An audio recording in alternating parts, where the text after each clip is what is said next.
Hello friends, कैसे हैं आप लोग। आप देख रहे हैं मेहरबान एकेडमी के यूट्यूब चैनल। स्टूडेंट्स की डिमांड पर अब मैं यूट्यूब पर मैथ्स के लगभग सारे टॉपिक पढ़ाने वाला हूं और उसी सीरीज़ का ये पहला टॉपिक है नंबर सिस्टम।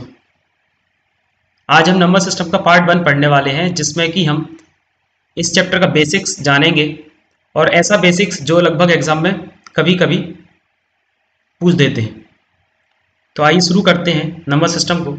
तो सबसे पहला प्रश्न उठता है कि नंबर सिस्टम क्या है। नंबर सिस्टम एक सिस्टम है जो कि हमें बताता है कि नंबर किस तरीके से लिखे जा सकते हैं, उनका कौन कौन सा फॉर्मेट होता है लिखने का, उनके लिखने के क्या क्या नियम होते हैं और इनका वर्गीकरण किस तरीके से किया जा सकता है। तो आइए देखते हैं इनका वर्गीकरण किस तरीके से किया जा सकता है। तो देखिए, मुख्य रूप से नंबर को दो भागों में बांटा जा सकता है।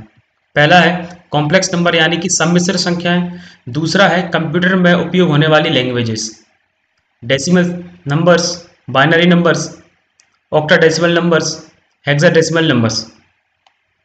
अब देखते हैं कि कॉम्प्लेक्स नंबर को कितने प्रकार से अब देखते हैं कॉम्प्लेक्स नंबर को कितने प्रकार से बांट सकते हैं। इन्हें भी हम दो प्रकार से बांट सकते हैं। पहला रियल नंबर यानी कि वास्तविक संख्या, दूसरा इमेजिनरी नंबर्स यानी कि अवास्तविक संख्याएं। रियल नंबर्स क्या होते हैं? ऐसे नंबर जो कि वास्तव में एग्जिस्ट करते हैं, और इमेजिनरी नंबर वो होते हैं जो वास्तव में एग्जिस्ट नहीं करते हैं। अब देखिए, जो रियल नंबर्स हैं उनको दो प्रकार से बांट सकते हैं। पहला क्या है? डेसिमल सिस्टम, और दूसरा है इंटीजर्स। अब इन दोनों को भी हम सेपरेटली पढ़ते हैं। तो सबसे पहले देखते हैं कि दशमलव प्रणाली क्या होती है। तो देखिए, दशमलव प्रणाली को भी दो प्रकार से बांट सकते हैं। पहला है रैशनल नंबर यानी कि परिमेय संख्याएं, दूसरा है इर्रेशनल नंबर्स यानी कि अपरिमेय संख्याएं। अब परिमेय संख्या की बेसिक डेफिनेशन क्या है कि ऐसे नंबर जिनको p/q के रूप में लिख सकते हैं जहां पर q नॉट इक्वल टू 0 होना चाहिए। इर्रेशनल नंबर क्या होते हैं? ऐसे नंबर जिन्हें p/q के रूप में नहीं लिख सकते हैं। अब इन दोनों को डिटेल में समझते हैं। परिमेय संख्या जो होती हैं, ऐसी संख्याएं होती हैं जो कम से कम 3 कंडीशन को फुलफिल करें। पहली कंडीशन क्या है कि ये टर्मिनेटिंग हो, मतलब कि कोई भी नंबर लिखा है और अगर उसको काटा जाए, उसको सॉल्व किया जाए तो रुक जाए वो चीज़। जैसे कि देखिए, 1/2 है, इसको सॉल्व करेंगे तो 0.5 आएगा, रुक गया ये चीज़। तो ये भी क्या परिमेय संख्या है। 3/5 भी इसको भी काटेंगे, कितना आएगा? 0.6, तो ये रुक गया। अब दूसरी कंडीशन क्या है कि नॉन टर्मिनेटिंग बट रिपीटिंग। अगर वो रुक नहीं रही है, टर्मिनेट नहीं हो रही है, तो क्या होगा? उनको रिपीट करना पड़ेगा, तभी वो परिमेय संख्या कहलाएंगे। जैसे कि देखिए, 1/3 इसको हम काटेंगे, सिंप्लीफाई करेंगे तो 0.33 आता रहेगा ये। तो ये नहीं रुकी तो रिपीट हो रहा वही सेम संख्या, तो ये भी परिमेय संख्या है। दूसरा एग्जांपल देखिए, 2/3 इसको सिंप्लीफाई करेंगे तो 0.666 इस तरीके से आता रहेगा, तो यहाँ रिपीट कर रहा है, तो ये भी परिमेय संख्या है। अब देखिए, कोई नंबर इस तरीके से लिखा हो 0.45 45 45 45, तो यहाँ भी 45 45 रिपीट हो रहा है, तो ये भी परिमेय संख्या का एक उदाहरण है। तीसरी कंडीशन है कि ऐसे नंबर्स जो p/q के रूप में लिखे जा सकें तभी परिमेय संख्या कहलाएंगे। देखिए उदाहरण, जैसे 22/7 है, इसमें p भी है q भी है। 5/2 ये भी परिमेय संख्या है। अब ये देखते हैं 12 में q नहीं है, लेकिन हम जानते हैं कि किसी भी संख्या के नीचे अगर कुछ नहीं है तो एक तो है, तो p/q के रूप में 12 भी लिखा जा सकता है, तो 12 भी क्या हो जाएगा? परिमेय संख्या। इसका मतलब सारे प्राकृतिक नंबर क्या है? परिमेय संख्या है। अब देखिए √25, अब इसको भी सॉल्व करेंगे तो कितना आएगा? 5, और 5 को 5/1 लिख सकते हैं, तो इस तरीके से √25 भी क्या है? परिमेय संख्या। आप ऐसा समझिए कि जितने भी पूर्ण वर्ग संख्याएं हैं और वो अंडर रूट के अंदर है, तो वो भी क्या हो जाएंगे? परिमेय संख्याएं। लेकिन ऐसी संख्याएं जो पूर्ण वर्ग नहीं है और अंडर रूट में है, तो वो परिमेय संख्या नहीं कहलाएंगी। अब समझते हैं अपरिमेय संख्याएं। अब देखिए, अपरिमेय संख्या वैसी संख्या कहलाती हैं जो 3 कंडीशन को फुलफिल करें। पहली क्या है? एक तो वो रुके नहीं, दूसरी क्या है कि वो रिपीट भी ना हो, और p/q के रूप में भी नहीं लिख सकते इन्हें। एग्जाम्पल देखते हैं, √3। अब इसको सॉल्व करेंगे, देखिए कितना आ रहा है? 1.73208075। तो यहाँ कोई भी पैटर्न भी नहीं बन रहा है, कोई भी रिपीटेशन भी नहीं हो रहा है, तो ये क्या हो गई? अपरिमेय संख्या। इसी तरीके से √5 भी वही है, अपरिमेय संख्या है। यहाँ देखिए, एक संख्या लिखी है, यहाँ भी कोई पैटर्न नहीं बन रहा है, कोई रिपीटेशन नहीं हो रहा है। कई लोग सोच रहे हो यहाँ पर 3 है, यहाँ भी तो 3 आ गया। नहीं, यहाँ पर कोई भी ग्रुप ऑफ डिजिट्स रिपीट नहीं हो रहा है, तो यहाँ कोई पैटर्न नहीं है, तो ये क्या हो जाएगी? अपरिमेय संख्या। इस तरीके से नीचे वाले नंबर में भी देखिए कोई रिपीटेशन नहीं है यहाँ पर, तो ये भी क्या अपरिमेय संख्या है। अब देखते हैं कुछ चीज़ें जो एग्जाम में आ जाती हैं अक्सर, जैसे पाई है। एग्जाम में आता है कि पाई क्या परिमेय क्या अपरिमेय, तो पाई जो है अपरिमेय संख्या है। कैसे? देखिए पाई का मान कितना होता है 3.141592653589 तो यहाँ कोई भी पैटर्न नहीं हो रहा है, यहाँ रिपीट नहीं हो रहा, तो क्या होगा ये अपरिमेय संख्या। अब देखिए 22/7 को देखते हैं, परिमेय संख्या है। कैसे है? 22/7 को अगर हम सिंप्लीफाई करेंगे तो कितना आने वाला है 3.142857। फिर से देखिए 142857, ये रिपीट, ये पैटर्न आ रहा है इसमें, ये रिपीट हो रही है चीज, तो इसका मतलब ये क्या होगी परिमेय संख्या। याद रखिए, आप चाहें तो इसके स्क्रीनशॉट ले सकते हैं। इंटीजर्स, अब इंटीजर को हम मुख्य रूप से निम्नलिखित तरीके से बांट सकते हैं। देखिए पहला है कि ये पॉजिटिव इंटीजर्स, तो ऐसी संख्याएं जो पूर्ण हो और पॉजिटिव हो तो उनको क्या कहेंगे धनात्मक पूर्णांक, जैसे कि 1 2 3 और अनंत तक। दूसरी तरीका क्या है इसका बांटने का, ऋणात्मक पूर्णांक यानी कि नेगेटिव इंटीजर्स, तो यहाँ पर जितनी भी माइनस की संख्या है वो सारी की सारी किस में आएंगी नेगेटिव इंटीजर्स में आएंगी। अब देखिए जीरो, एग्जाम में आ जाए तो जीरो क्या है, तो जीरो भी क्या है एक इंटीजर है, पूर्णांक है, जीरो को आप नहीं छोड़ सकते। सम विषम संख्या जो होती है इवन ऑड, तो ये भी इंटीजर्स है। देखिए सम संख्या क्या होती है, ऐसी संख्या जो 2 से विभाजित हो जाए, और विषम संख्या क्या होती है जो 2 से विभाजित ना हो। अब प्राकृतिक संख्या क्या होती है, ऐसी संख्याएं जो 1 से लेकर शुरू हो और अनंत तक जाएं। और पूर्ण संख्या क्या होती हैं जो 0 से शुरू हो और अनंत तक जाएं।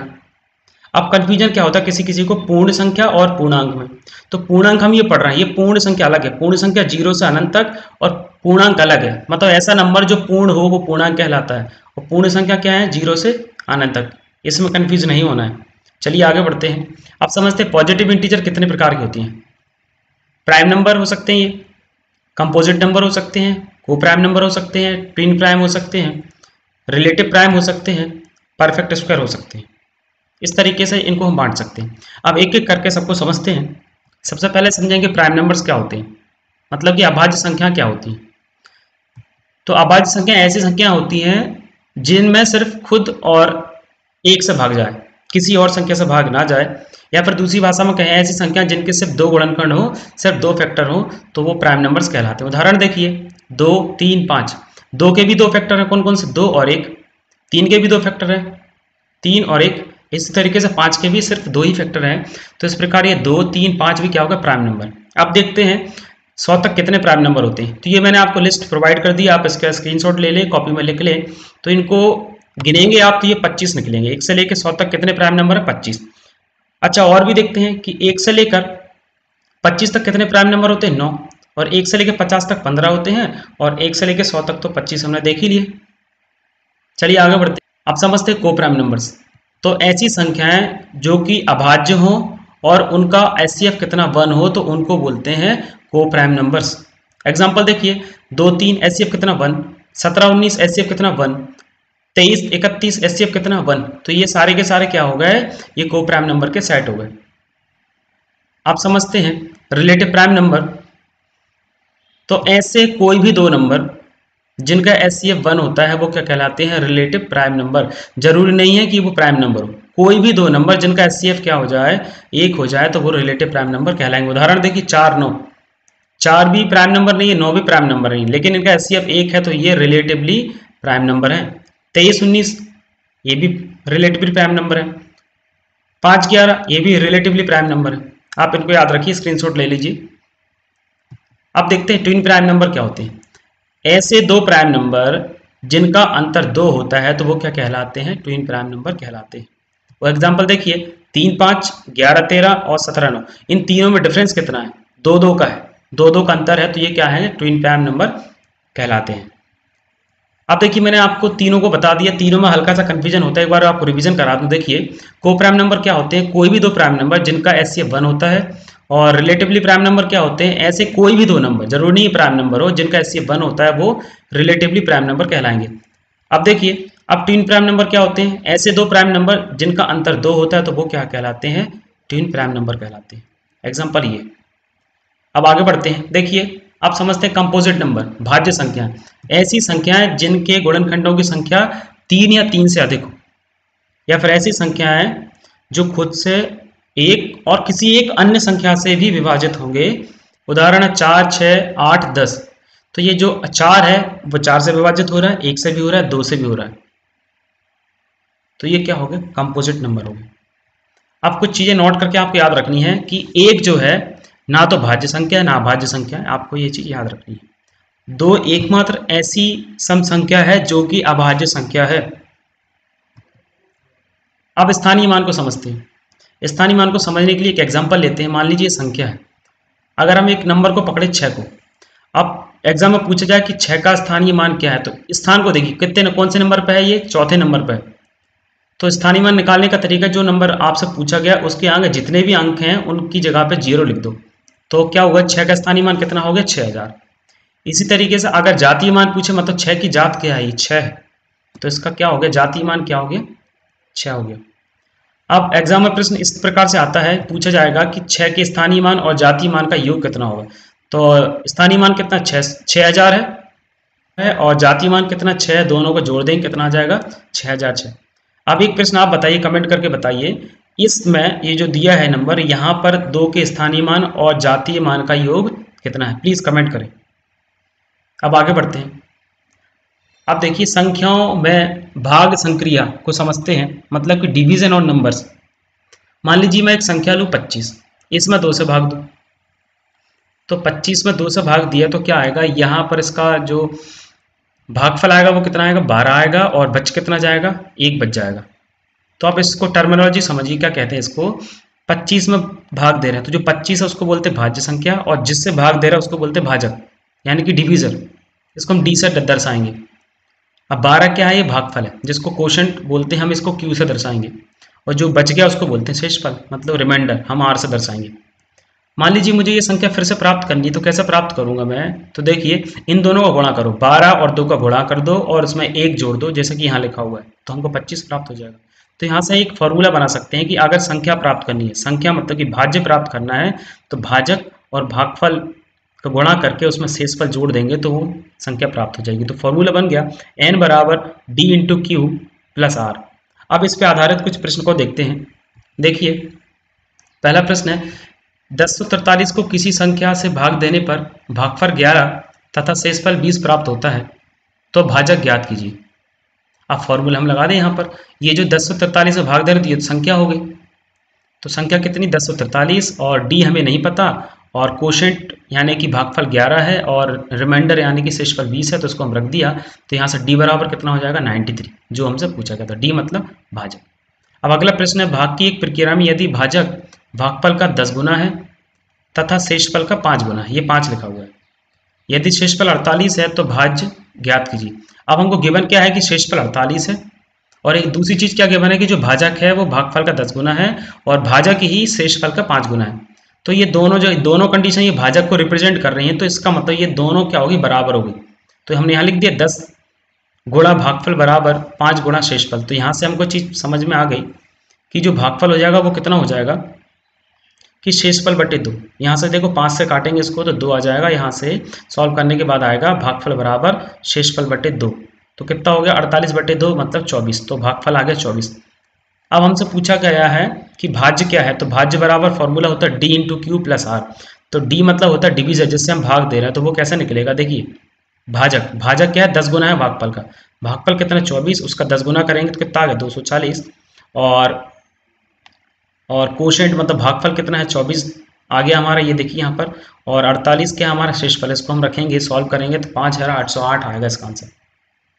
ठीक है, अगर ये चीज़ आपको समझ नहीं है तो एक बार वीडियो को थोड़ा पॉज करिए, समझिए और एक बार और देख लीजिए। चलिए आगे बढ़ते हैं। आप समझते हैं बाइनरी नंबर्स क्या होते हैं। ऐसी संख्या पद्धति जिसमें सिर्फ और सिर्फ 2 अंक होते हैं। कौन कौन से? 0 1। ये जो लैंग्वेज है ये कंप्यूटर द्वारा समझी जाती है। अब इसमें आधार क्या होता है? 2।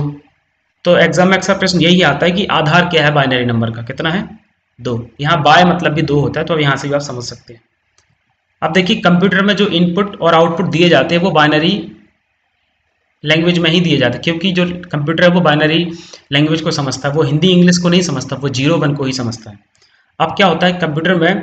0 का मतलब ऑफ, यहाँ माफ कीजिए यहाँ मिसप्रिंट है, ये 0 मतलब होता है ऑफ और 1 का मतलब होता है ऑन।